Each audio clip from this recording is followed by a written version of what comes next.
ओम शांति। आज साकार महावाक्य 18/5/2026 मधुर संतानगण ये आत्मिक निशारे रुह जे आमे ईश्वरीय परिवार अटू आमे माने निजर गुप्त दैवी राजधानी स्थापना करुछु। प्रश्न पिला मानकर केउ अभ्यास पक्का होई गले सारा दिन खुशी बजाय रहिबो। उत्तर जदि सकाल सकाल उठी विचार सागर मंथन करिबार अभ्यास होई जिवो तेबे सारा दिन मन बहुत खुशी रहिबो। बाबांकर श्रीमत हैला पिला माने अमृत बेला उठी निजर पितांक सहित मिठा मिठा कथा हो विचार कर आमे एबे क्यों परिवार अटू आमर कर्तव्य कौन जदि बुद्धि रे रहिबो जे आमर या ईश्वरीय परिवार आमे निजर नुआ राजधानी स्थापन करुछु तेबे सारा दिन खुशी बजाई रहिबो। ओम शांति। पिला माने जानिछ जे यह रूहानी अर्थात अलौकिक परिवार अटे आउ सब होची जिस्मानी अर्थात लौकिक परिवार। यह होची रूहानी परिवार यह होची रूहानी बाबांकर परिवार। जेपरी लौकिक घरे बापा माँ पिला माने रही थांती तेबे ताहेला हदर परिवार। तुमे वर्तमान बेहदर परिवार सदस्य होइछ। पिला माने गायन मध्य करुछंती तुमे माता पिता आमे तुमर बालक तेणु यहाँ जेपरी परिवार होइगला रचयितांकर रचना होइगला एपरी भावरे तो पिला माने समस्ते तांकर ही सृष्टि अटंती किंतु जानी नाहंती। तुमे संतान माने एबे जानिछ वास्तव रे यह बेहद पितांकर परिवार अटे। यह होची ईश्वरीय विश्वविद्यालय एथिपाई गायन रहिची विनाश काले प्रीति बुद्धि विजयंती। एहीपरि परिवार कथा केबेले गीतारे गायन करा जाई नाही। तुमे ईश्वरीय परिवार गुप्त दैवी राजधानी स्थापना करुछ एक कथा काहा को हेले जना पड़ू नाही। तुमर निशा रहिची जी जे बाबा को मने पकाइबे तांकर निशा रहिबो। देह अभिमान आसिले सेही निशा उल्हाई जिवो। यह होची ईश्वरीय परिवार। तामको घर को जिबा को हेबो पुणी आमे दैवी राजधानी को आसीबो सेठारे दैवी परिवार रहिबो। दुनिया बालांकर होची आसुरी परिवार यह होची तुमर ईश्वरीय परिवार। रूहानी बापदादांकर पिला माने भाई भूणी अटंती बास यह होची रूहानी प्रवृत्ति मार्ग। सत्य जुगरे ईश्वरीय परिवार बोली कहाजिबो नाही सेठारे दैवी परिवार होई जिवो। ए ईश्वरीय परिवार बहुत शोभनीय अटे। तुमे जानिछ जे एबे आमे ईश्वरीय परिवार दैवी राज्य स्थापना करुछु। एहिपरि निज सहित कथा हुई विचार सागर मंथन करिबा उचित। सकाळ सकाळ उठी बाबांक स्मृति रे बस तेबे विचार सागर मंथन करिबार अभ्यास होई जिवो। एहा द्वारा उमंग उत्साह बढ़िबो। जेतेबेले अन्य सबु मनुष्य माने निदरे सोई थांती से समय तुमे जागृत रही थाओ। तुमको सकाळ सकाळ उठी एहीपरि विचार करिबा उचित तेबे देखिबो तुमर केते खुशी रहुची। जहा भी श्रीमत मिलिची जदि सेही अनुजाई चालिबो तेबे तुमे बहुत खुशी रे रहिबो। ईश्वरीय परिवार स्मृति आसीबो एवं आसुरी परिवार मन हटी जिवो।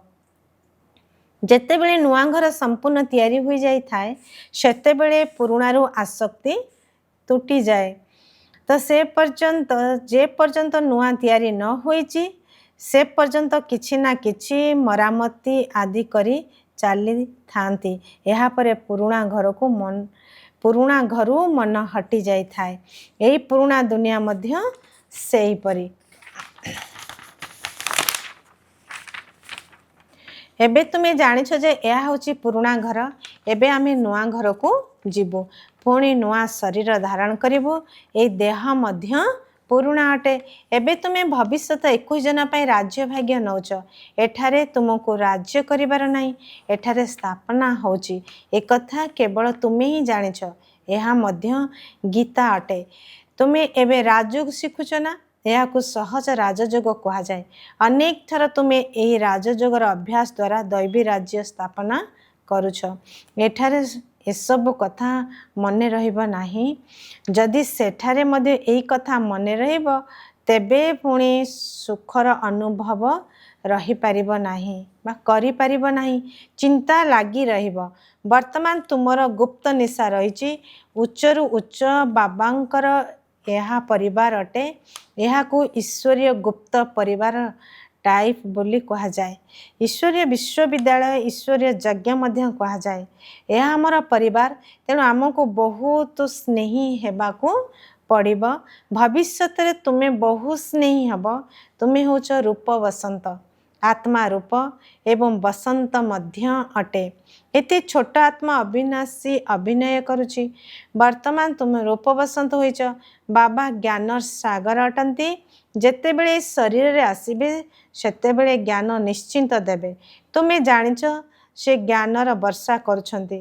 तांकर गोटे गोटे ज्ञान रत्न लक्ष लक्ष टंकार अटे। एबे तुमे आत्मा मानक बाबांकर परिचय मिली। बाबा मने पकाई दौछंती ए 84 जन्मर चक्र किपरि घुरुची। या तुम मानक बुद्धि रे अछि, सेतिपाई तुमर नाम स्वदर्शन चक्रधारी होइची। विष्णु अथवा लक्ष्मी नारायण स्वदर्शन चक्रधारी नथिले, तांको पाखरे ज्ञान नथिला।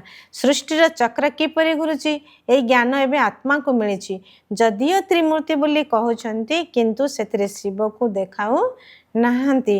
त्रिमूर्तिर चित्र अनेक देखिथिबे। साकारे प्रजापिता ब्रह्मा तो एठारे अछंती ना। ये होई गले बहुत पुराना, अर्थात ग्रेट ग्रेट ग्रांड फादर।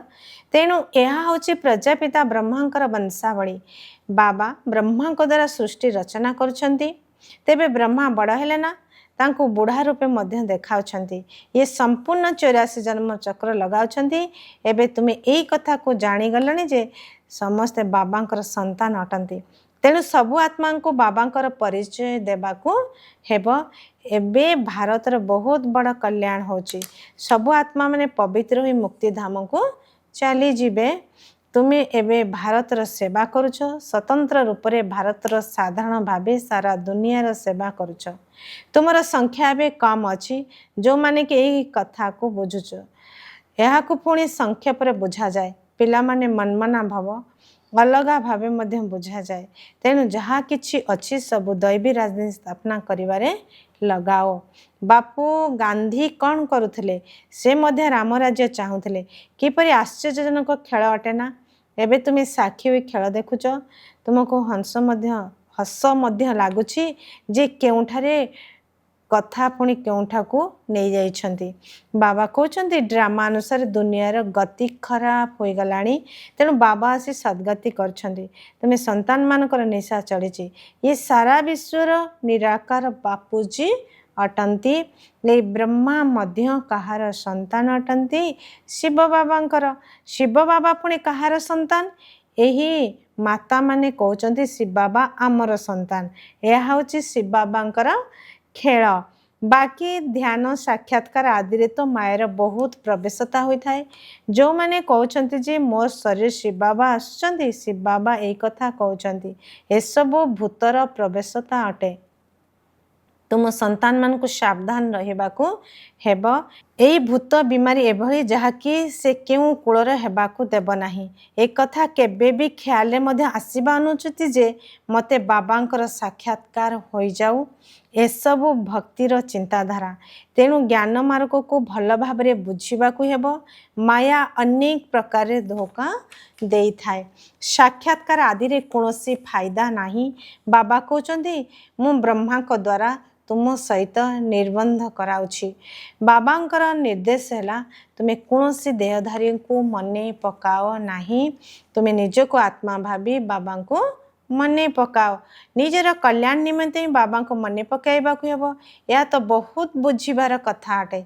तुमे बाबा को पाखकू जे कोनोसी समाचार लेखि पारिबो।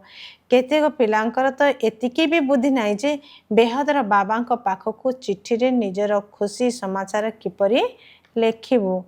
जेपरि लौकिक पिता को चिट्ठी न लेखिले तो आराम मिली न थाए, सेहीपरि ये मध्य बेहदर पिता अटंती। बाबा देखुचंती जेतेबेले मासे 1.5 मास चिट्ठी न आसुची तेबे भाबंती बोधे माया खाईगला, जहा फल रे एपरी पारलौकिक बाबा को चिट्ठी लेखु नाहंती। एतिकी तो लेखिबा दरकार, बाबा मु नारायणी निशारे सदा सर्वदा रहुची। आपण को द्वारा दिया जाइथिबा जुक्ति रे ही मु तत्पर रहिची। तेबे बाबा बुझिबे जे राजी खुशी अच्छ। चिट्ठी न लेखिब तो भाबिबे ये बीमार अछि। बाबा को स्मृति रे ही रहुना नचेत बाबा को समाचार देवा हेब बाबा मुई सेवा करिछि को बुझाइली यांकर बुद्धि रे संपूर्ण ज्ञान रहिला नाही तेबे बाबा भी बुझाइबे कि एही शैली रे बुझाओ भक्ति मार्ग रे जहा किछि कहउछ ताको किछि भी बुझुना मुख्य कथा है बाबा को ही जानना बाबा को जानिबा द्वारा भारत सद्गति प्राप्त करिथाए बाबा को न जानिबा कारणरू भारत बिल्कुल दुर्गति को प्राप्त करिथाए एबे बाबा तुमको बुझाउचंती मु तुमको सद्गति को नहीं जीवी बाकी समस्ते मुक्तिधाम को जीवे भारत जीवन मुक्ति रे थिबा समय रे बाकी समस्ते मुक्तिधाम रे रहिबे यही परिवर्तन बाबा को बिना आउ केही करि परिबे नाही समस्तंकर सद्गति दाता एक मात्र बाबा ही अटंती तेबे समस्तंकर सद्गति निश्चिंत कल्प कल्प संगम रे ही हेबो तुम्हें जानिछ जे आम आत्मा मानक रुहानी पिता जणे अटंती तांको आत्मा ही मने पकई थाए भक्ति मार्ग तुमर दुई जणे पिता अटंती सत्य जुग रे जणे पिता रहिबे किंतु संगम रे तुमर तीन जणे पिता अटंती प्रजापिता ब्रह्मा मध्य पिता अटंती ना शिव मध्य पिता अटंती से सर्वात्माकर पिता अटंती तांको ठारू ही संपत्ति मिली नेबाकू हेबो तांको मने पकेइबा द्वारा ही विकर्म विनाश हबो ब्रह्मा को मने पकाइले विकर्म विनाश हबो नाही सेतिपाई शिव बाबा को ही मने पकाइबाकू हेबो आमे तांकर संतान होइचु रुहानी बाबांकर रुहानी संतान मानक प्रति यह सच्चा सच्चा सत्य ज्ञान अटे बाकी समस्त हेले देह अभिमानी पतित मनुष्य माने क्यों कर्तव्य करथांती ताहा पतित कर्म ही होइथाए दान पुण्य आदि जहाँ भी करथांती से सब मनुष्य को पतित ही कराई थाए रावण राज्य रे ए सबु होइथाए एबे बाबा आसी आदेश जारी करुछंती कहउचंती पिले खबरदार विकार रे जाओ नहीं काम विकारग्रस्त हुआ नहीं काम विकार उपरे विजय प्राप्त करने को हेबो तोफान आदि तो बहुत आसीबो एथिरे हताश हेबा अनुचित माया एते विकल्प तो आसीबो जहा कि अज्ञान काल रे मध्य आसी नथिबो एही परि मध्य विकल्प आसीबो कोंती भक्ति मार्ग रे तो बहुत खुशी रही तो खुशी रे रही थाए एबे आपन को मने पकाइया को चाहिले मध्य मने पकाई पारु नाही बिंदु मने पड़ू नाही कोनोसी बड़ जिनिस होइतिले तो मने पकाई पारि थांती बाबा कहउचंती जे तुम से बाबा कही मने पकाओ ए पुराना दुनिया को भूली जाओ तुम्हें मते शांति धाम रे मने पकाओ केवल शांति धाम को मने पकाओ नाही बाबा को मने पकाइबा द्वारा ही विकर्म विनाश हब आत्मार मीठा बाबा सहित स्नेह रहिबा उचित से आधा कल्पर प्रेमिक अटंती आत्मा कहूची मु आधा कल्प आपण को भूली जाइछि तो एठा को ब्राह्मणी माने जो मानक नहीं आसुछंती बहु सावधानतार सहित निश्चय बुद्धि संपन्न आत्मा मानक ही आनिबा उचित जदि एठा को आनी पुणी जाइके पतित हेले तेबे ब्राह्मणी को दंड भोग करने को हेबो सेतिपई ब्राह्मणी उपरे बहुत दायित्व रही बाबा ही रथ धारण करिछंती ये सब कथार अनुभवी अटंती एठार तो विकार कौन कथा ही नहीं परस्पर मध्य हसवा खेलिबा कथबार्ता हेबा एथमाई मना करा जाऊ नहीं बाकी जदि कौनसी आत्मा सहित टिके भी स्नेह रहिबो तेबे ताहा पुणी बढ़ी चलिबो केवल तांको सहित तांकर ही स्मृति रहिबो सेतिपई एथिरु मध्य ऊर्ध्व को जीवाकू हेबो एबे तुमे घरे बसिछ ना सत्य जुग रे बसिछ घरे बसिछु बाबा पिला मानकु घरे पढ़ाउचंती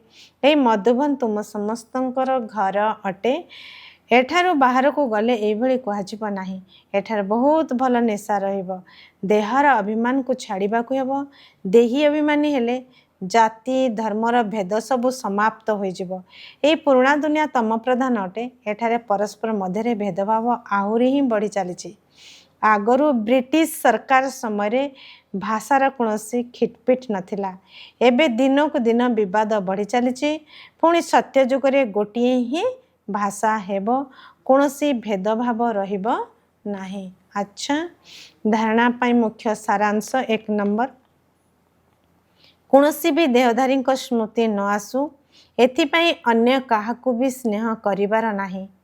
ଏହାଠାରୁ ମଧ୍ୟ ଊର୍ଦ୍ଧ୍ୱକୁ ଯିବାକୁ ହେବ। ବହୁତ ସାବଧାନ ରହିବାକୁ ହେବ।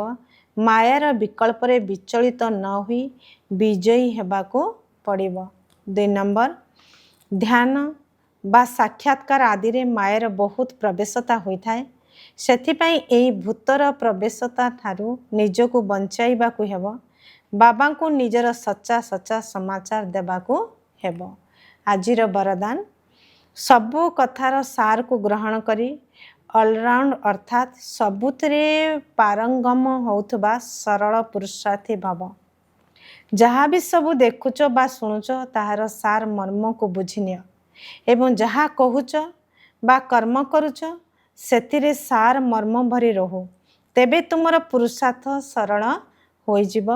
ଏହିଭଳି ସରଳ ପୁରୁଷାର୍ଥୀ ସବୁ କଥାରେ ପାରଙ୍ଗମ ହୋଇଥାଏ। ତା ଭିତରେ କୌଣସି ବି କମି ଦେଖାଯାଏ ନାହିଁ। କୌଣସି ବି କଥାରେ ତାହାର ସାହସ କମ୍ ହୋଇନଥାଏ। ତାକୁ ମୁଖରୁ ଏଭଳି ବାଣୀ ବାହାରେ ନାହିଁ ଯେ ମୁଁ ଏହା କରିପାରିବି ନାହିଁ। ଏହିଭଳି ସରଳ ପୁରୁଷାର୍ଥୀ ନିଜେ ମଧ୍ୟ ସରଳଚିତ୍ତ ରହିଥାନ୍ତି ଏବଂ ଅନ୍ୟମାନଙ୍କୁ ମଧ୍ୟ ସରଳଚିତ୍ତ କରିଥାନ୍ତି। ସ୍ଲୋଗାନ, ସାଧନ ଗୁଡ଼ିକକୁ ବ୍ୟବହାର କରୁଥିଲେ ମଧ୍ୟ ସେଗୁଡ଼ିକର ପ୍ରଭାବରୁ ମୁକ୍ତ ଏବଂ ବାବାଙ୍କର ପ୍ରିୟ ହୁଅ।